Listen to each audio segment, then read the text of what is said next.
Oh, and then we're live. We're live. Welcome to the Hawk Central post-game podcast. This is Chad Leistikow of the Des Moines Register, along with Tyler Tachman of the Des Moines Register. Dargan Southard, who was here at Kinnick Stadium, also was trying to join, but he's just going to produce for now. If for some reason he pops on, we'll take him. But Tyler, you watched this one from home. Hawkeyes lose this one 12-10. I guess we got to start with the punt return, right? But there's other issues simmering behind all this. We would totally get that, but let's start there. What did you think? What did you see on TV? I guess, and then we can kind of go from there.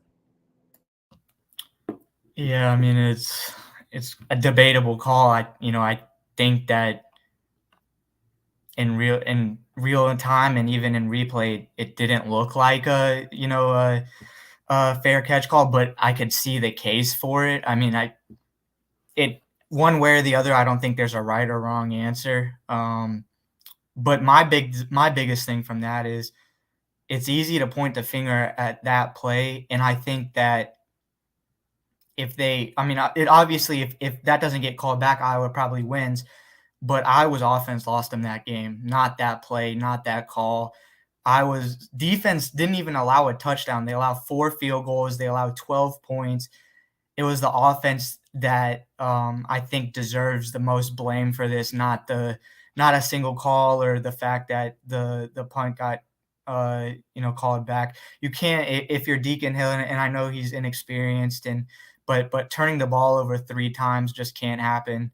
Iowa's offense just doesn't have enough firepower to make up for that. And Iowa's offense, frankly, bad when they do take care of the ball. When they don't, it just adds another variable into the equation that they can't make up for. So as much as we can debate, did he, was it a fair catch? Not, I think we could probably spend till the end of time doing that. But to me, it was pretty clear Iowa's offense lost in this game. Yeah, total yardage today for the Hawkeyes, a whopping 127 yards, and they had 115 at halftime. So they got 12 yards in the entire second half, -3 in turnovers. So when you get the third worst offense of the Kirk Ferentz era, third worst offensive total, at least of the Brian Ferentz era, I'm 100% sure of that, then and the worst at home, you're not probably going to win. And yet they almost did because of that single play. And it almost looked like Iowa was going to find a way again. This place was up for grabs, just like it was against Michigan State. Here's what let's start with what the official said. Now, Kirk Ferentz and of course the Iowa side is upset. Ferentz was upset. Didn't like, and I totally get this from his perspective. They went to review as what he was told to review to see if he stepped out of bounds. Totally get that. Let's make sure because it was close. I couldn't tell from where I was. I'm sure there were a few blades of turf between of question there, but he obviously stayed in bounds. Cooper DeJean does, makes an unbelievable play, 54-yard touchdown with 1:21 to go, seemingly going to give Iowa a 17-12 lead. With that defense that had not allowed a touchdown, as you said, and they would have to allow a touchdown to that offense in 81 seconds. So where things went haywire was during the review, which is done back in Pittsburgh. Someone or a group of someone's determined that Cooper DeJean made an invalid fair catch signal. So before we get into what Cooper and Kirk said, here is what the official told Scott, who was the Scott Dochterman, who was the pool reporter. Every home media crew has a pool reporter in case there is controversy. Scott is that guy for University of Iowa. Here's what referee Tim O'Day said. Going back to the play, the receiver makes a pointing gesture with his right hand, and he makes multiple waving gestures with his left hand. If you look at the video, you'll see that. The waving motion of the left hand constitutes an invalid fair catch signal. So when the receiving team recovers the ball, by rule, it becomes dead, which is correct application. This is me talking. Is a correct application of the rule if they rule the invalid fair catch signal. So that is a reviewable element of the game. O'Day continues. We let the play run out, and then we went to review. Review shows with indisputable evidence that there is a waving motion with the left hand, and that is when these rules are applied. So the indisputable evidence, I guess, is interesting because they had to have indisputable to overturn it. Now, obviously, they're not going to say in the statement, we made a mistake. That said, it is a judgment call, right? Even on review, it's a judgment call to determine whether he made a waving motion with his left hand. What did you think in terms of Cooper said, he didn't wave above his head. Kirk Ferentz said the same thing. Like, that's what they're told is a signal. They're saying it was an invalid signal, though. So, I mean, to call that in that moment, I guess, is where the rub is. Yeah, I mean, his arm was waving. I think the question is, like, how high, and was it him? To me, it just looked like he was kind of like pointing at the ball or like telling people to move away. But, maybe there was some indecision there of whether he wanted to call for a fair catch. And I also think the indisputable part, that to me is interesting because I don't know if there was enough indisputable for something that wasn't called on the field, like, because there was just such a gray area that to me it wasn't enough to clearly say that there was enough evidence to overturn it. So yeah, I mean, I think that's kind of where my beef with the call lies, is that they took a play that was not called on the field and made it indisputable on review. I mean, maybe somebody could explain that to me, that absolutely that was an invalid signal, but he was just it's not like the hand was above his head. So somebody had to say, yep, that's indisputable, or that's an invalid fair catch signal. And it certainly didn't look like, because Cooper knew the ball was going to bounce, he was not making a fair catch signal, right? I mean, that's the part that doesn't add up, because the ball was not catchable, so he was not trying to make a fair catch signal, and therefore it was not an invalid fair catch signal, in my opinion.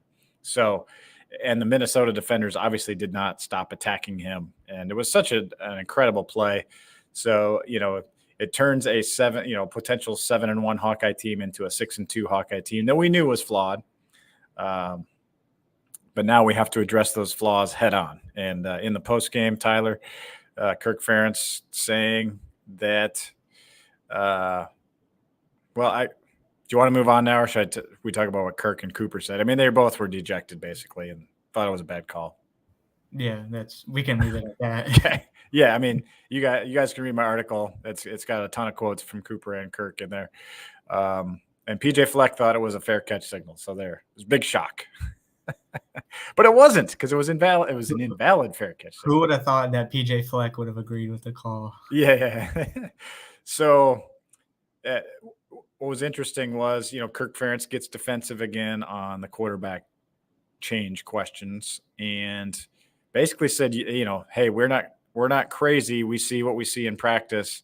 And basically Deacon Hill is better than practice. We got to figure out how to win with him going forward. So that is not going to be a satisfying answer to some, but that must tell you that Joe Labus is either really terrible or Deacon Hill's really great in practice. Either way, it's not showing up in the games. I mean, 11 for 28 passing, or 10 for 28 passing for 116 and 3 turnovers. I mean, that was the one thing that was keeping Deacon on the field. We heard last week was, hey, he's securing the ball, which he really didn't against Wisconsin, right? I mean, it was like 3 batted balls, 1 that was almost picked, 1 fumble near the end of the game that almost, it wasn't that secure. But anyway, so they're going to ride with Deacon, it sounds like, unless something changes during this bye week.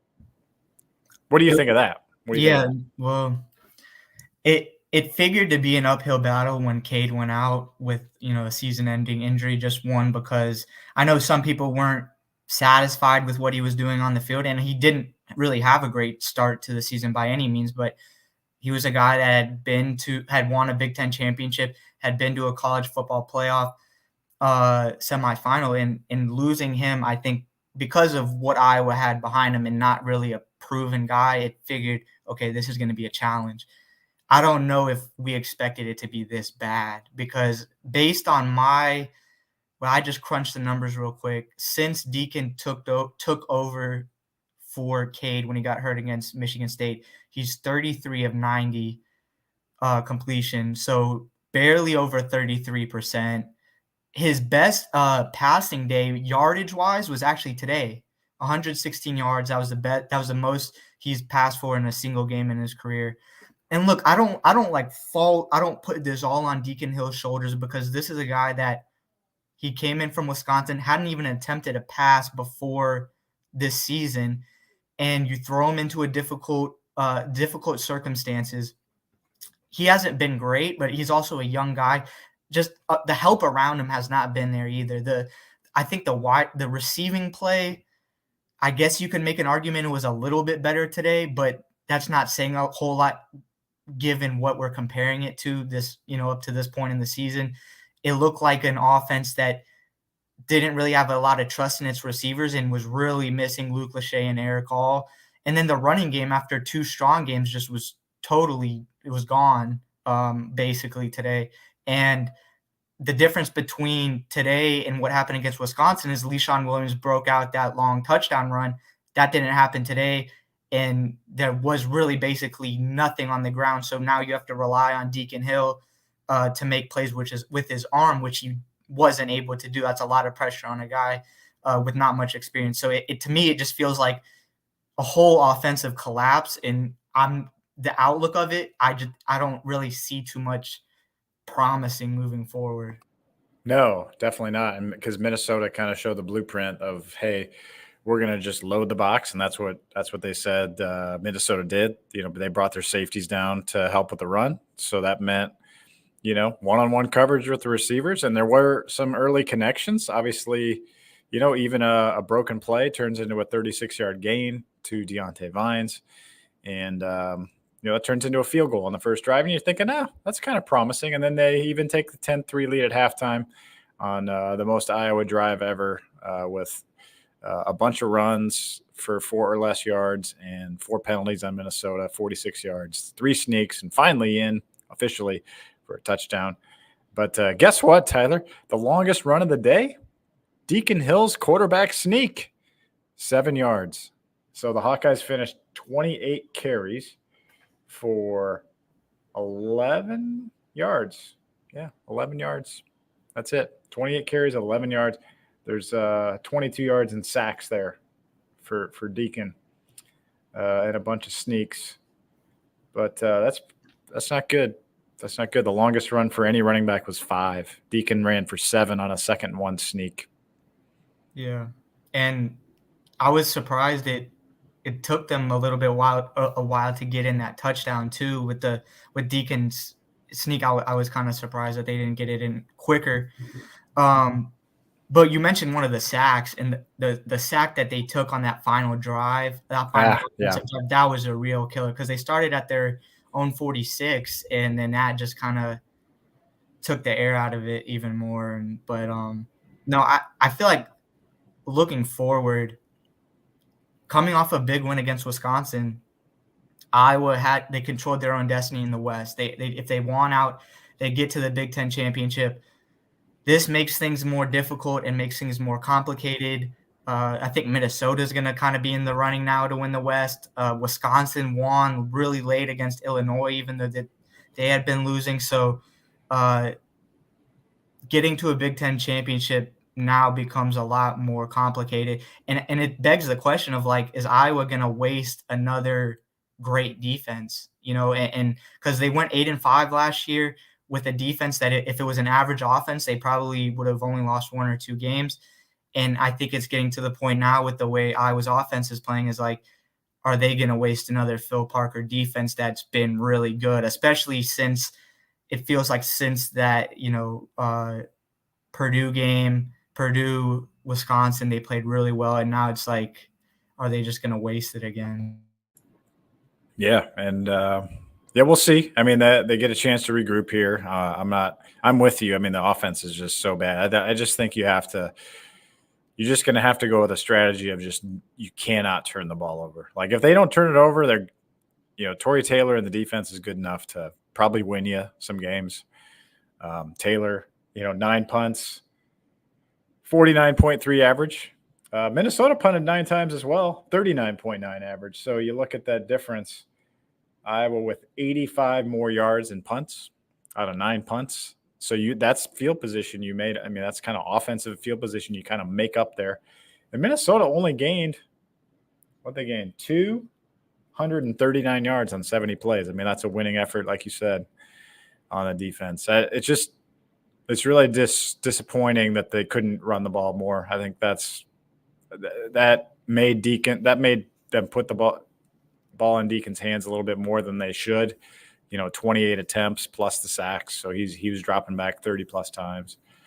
And here's the thing about that last drive. You're 1st and 10, even after the DeJean overturn, with 1:33 left at your own 46-yard line. You're with the wind, like even right there. I mean, it's not a field goal yet, but even right there, you're close to field goal range. Kirk Ferentz said they needed about 20 yards, he thought, to maybe feel good, because that would have given Stevens a 20 or 52-yard attempt. And I think he would have made it, probably, with the wind. So you just needed 20 yards, and you had a timeout. You still had a timeout. So that's as disheartening as anything, because you couldn't get 20 yards in 4-down territory. Yeah. He threw a pick in their third play there.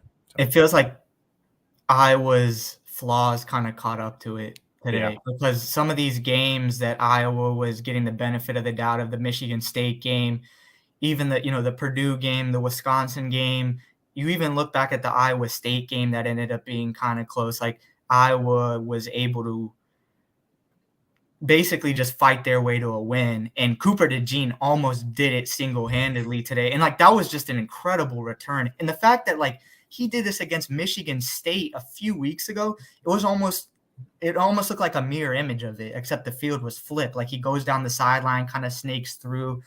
I mean, that was just an incredible play, but it really does feel like Iowa, maybe the fact that they had the ball bounce their way a few times earlier in this season, and they could have lost a game or two before, felt like it kind of finally caught up with them today.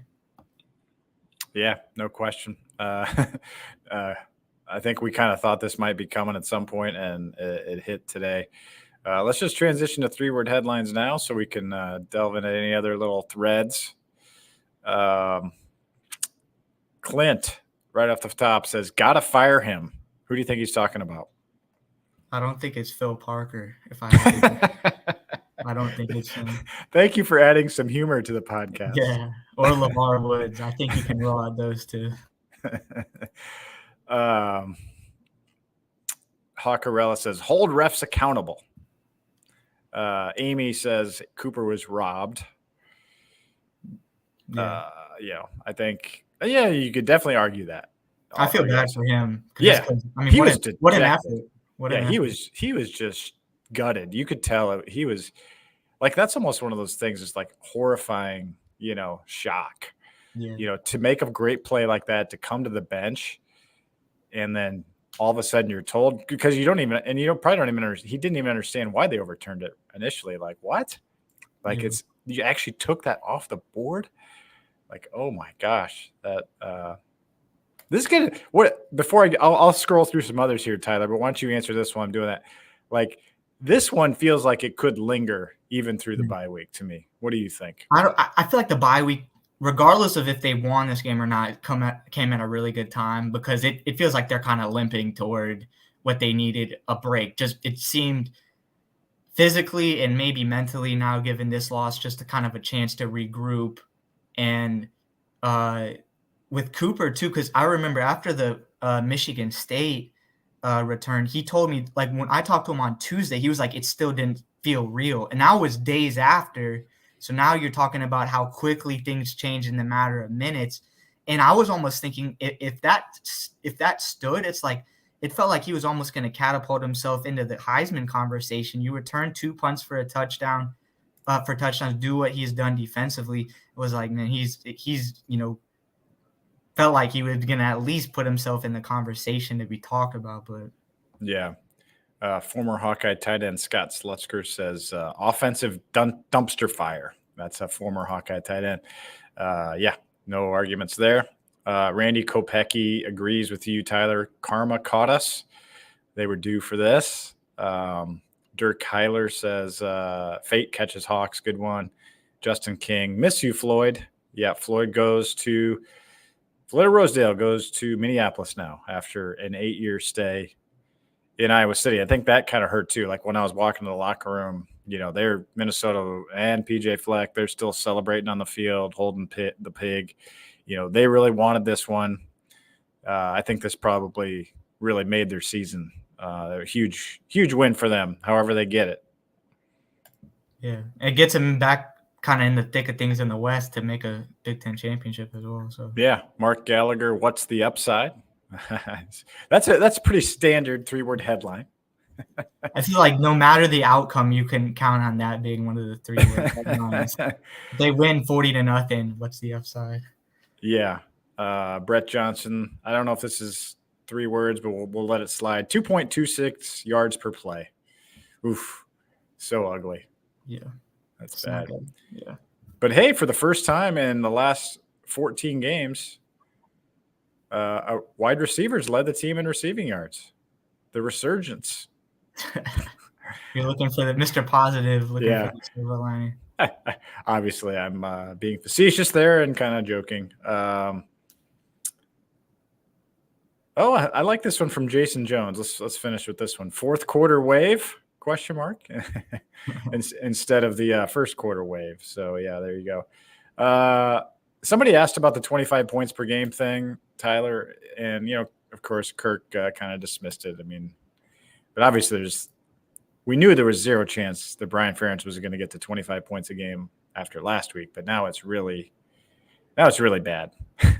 So, I mean, does it feel like, at least if you're a fan just tired of this offense, that inevitably there will be a new offensive coordinator at the end of this year? I mean, my biggest thing is you can't risk apathy, because right now it feels dangerously close to just people not being interested. And that's much worse than when you have fans that are passionate and whether it's good or bad, they're engaged. And it feels like right now, because not just because of what's happened this season, but what happened last season offensively, that you're at risk of losing the interest of the fan base, because it's not fun to watch. It's just not interesting. And especially if Iowa isn't winning, there's even I think it's tolerable if they are winning. If they're not, it becomes just the style of play. It becomes even more difficult to watch. So I just think it's really close to that line of you have to make sure that the fan base isn't disengaging, because that's much worse than anger and frustration, because then at least people are still interested. I think you can't wade into the waters of apathy. Yeah, really well put there, Tyler. I mean, but just think about the flip side. Like, if that's not overturned, what's our conversation like right now? Probably not talking much about. I mean, we're talking about the offense, of course, but it's only 2 turnovers instead of 3, because he obviously had the last one there. And you're just like, wow, this is like a euphoric, magical season. Like, what can happen next? Yeah. And you got Northwestern at Wrigley Field. Yeah. But now I don't know. Maybe I'm clouded by what happened here, but it's just hard to picture this team winning many more games, even though Rutgers looked good today. Against Indiana. Oh yeah. Sorry, I wasn't even thinking about that, but I know that. I mean, that's not saying a lot that they look good against Indiana, but sure, we'll go with it. Kind of interesting.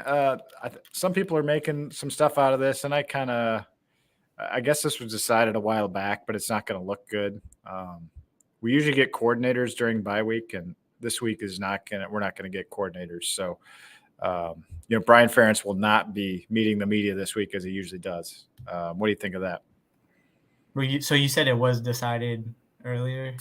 Yeah, apparently it was decided. Yeah. I think that's just unfortunate timing, given especially what happened today, that it's just there were already a lot of eyes and stuff on it, but now it's just the situation around Iowa's offense is just basically getting worse by the day. Yeah, I mean, there's nothing. It would be nice to hear from him, but the good thing is at least Kirk Ferentz did speak to the fact that about the quarterback decision, because that's the thing I almost want to hear from Brian the most. Like, what is it exactly you're seeing in Deacon Hill that makes you believe that he continues to be your best chance to win when he's coughing up the ball three? I mean, that's what it doesn't add up to me. But I know Joe Labus is, apparently having turnover problems in practice. So, I mean, Yeah. but still on the field, though, he didn't have any in the Music City Bowl. So, yeah, I mean, I understand that part of the evaluation is during practice, but if you have a guy that is struggling so much in game, I mean, that's when it matters. How you perform during the game matters. So I feel like what is done in practice is obviously meaningful, but if there's that much of a discrepancy between what you see in practice and what you see in the game, there should at least be a thought to go to the Exactly. Yeah. And we could talk ourselves in circles on this for a while, but we got to wrap this podcast up. Tyler, hope you're feeling better soon and see you soon.